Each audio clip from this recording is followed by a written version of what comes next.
This story takes place within the borders of a great, enlightened, and civilized country. This is the story of a certain city and what it did about this common curse that plagued the land.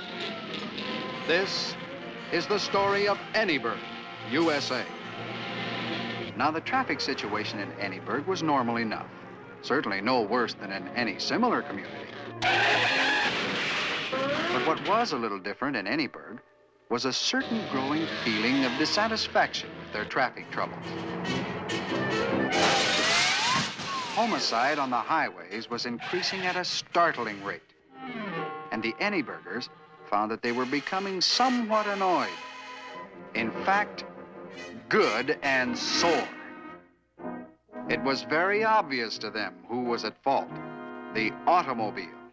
And so the automobile was placed on trial for its life. Will the prosecutor proceed with a cross-examination? Ladies and gentlemen, behold, on the stand, a representative of this criminal band. You are an automobile, are you not? Answer the question, you rattling old putt. Your Honor, I beg leave to consult with the witness. These legal proceedings are scaring him witless. Objection! Permission is granted. Now, calm yourself, Lizzie. Don't get in a tizzy. The judge is supposed to be neutral. But is he? Come, enough of this coddling. I've got to be, toddling. Isn't it the absolute truth that you roared through a 20-mile zone, flagrantly making of our speed laws a mockery? That you then did crash into a restaurant and smash all the crockery? And that you then did callously sneak away, leaving behind a shambles and ruined digestions? Well, yes, I guess I... Your witness. No questions. Next witness. And now, I've placed upon the stand a culprit known as Sports Car. His crime? Just guzzling alcohol and spitting flames. And that's far from all. He takes delight in burning rubber. Screeching tires. And racing as if off to fire. Do you deny these things are so? Yeah, man, I guess you ought to know. A hopeless case beyond suggestions. Your witness now, sir. No questions. And next, ladies and gentlemen, gaze upon this decrepit old heap. He's got only one eye and no brakes at all, and just enough power to creep. Just hear how he rattles. Observe his worn tires. He's the type every safety test shuns. I turn this renegade over to you. Do you wish to examine him now, sir? No questions. And now, give ear to the testimony of those dedicated, devoted men who tried to help the automobile. Let them proceed with the testimony. I built the cars with bodies of steel. And I invented the safety wheel. We developed safety tires. And windshield wipers the law requires. I'm the father of safety glass. We strove for safety, but alas, accidents continue to grow. And so, the automobile has got to go. Go, go, go, go! Mr. Cyrus P. Slide Rule of the Bureau of Highways.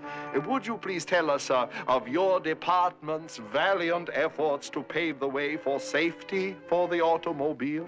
I used my brains and hired some brawn.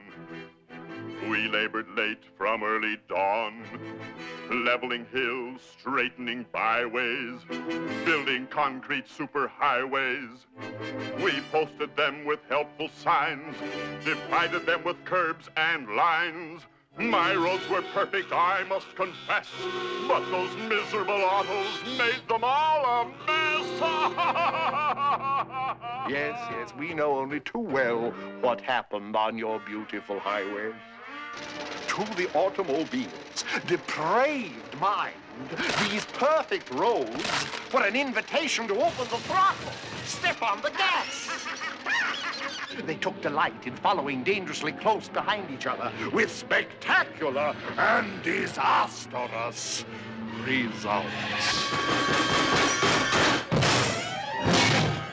Oh, there's only one end to this tale of woe. The automobile has got to go! Ladies and gentlemen, I rest my case. I know you will bring in without delay a verdict of guilty.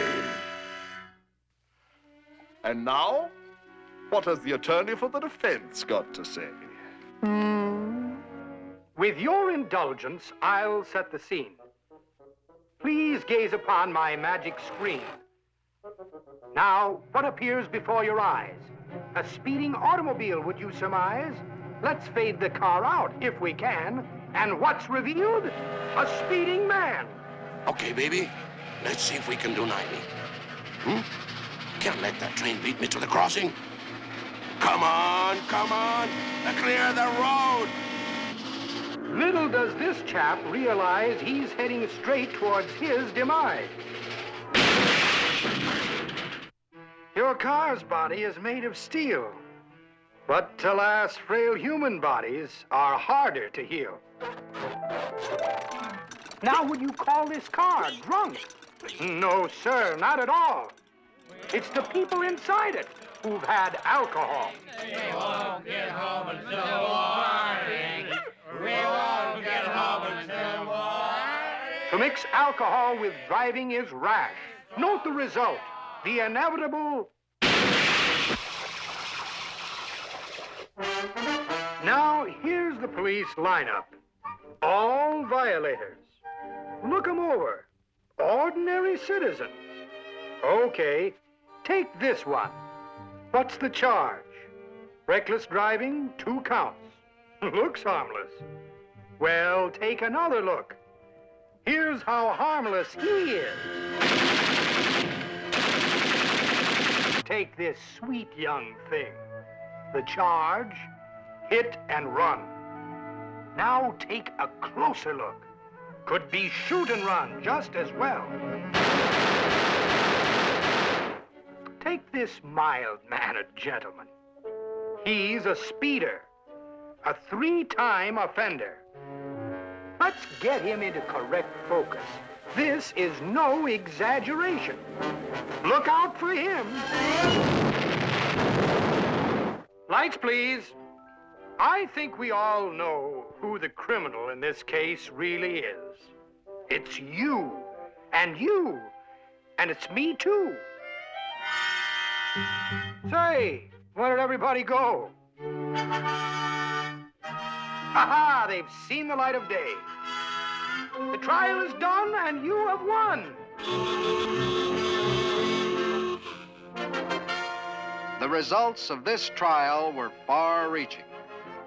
People all over the country took it upon themselves to drive with politeness and consideration. Safety and sanity returned to the highway. The motor millennium had arrived, but not for long. Well, it was a nice try, and where there's life, there's hope. Let's hope.